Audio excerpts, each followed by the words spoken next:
ఏం చదివారో మీరు అది రాయండి.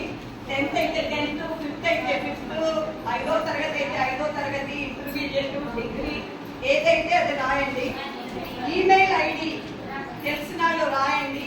అందరికీ ఈమెయిల్ ఐడి ఉండకపోవచ్చు, ఉన్నాడో రాయండి. లేనాడు అక్కడ మీ వాట్సాప్ నెంబర్, అంటే నీకు స్మార్ట్ ఫోన్ ఉంది కదా, స్మార్ట్ ఫోన్ నెంబర్ రాసేయండి. సరేనా? నెక్స్ట్ మళ్ళీ ఫోన్ నెంబర్ వచ్చింది, అదే ఫోన్ నెంబర్ రాయండి.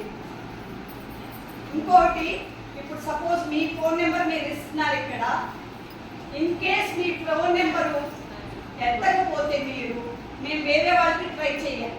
అర్థమైందా? సో మీది కాకపోతే ఇంట్లో ఇంకో ఫోన్ నెంబర్ ఎవరిని నేను కాంటాక్ట్ చేయగలను.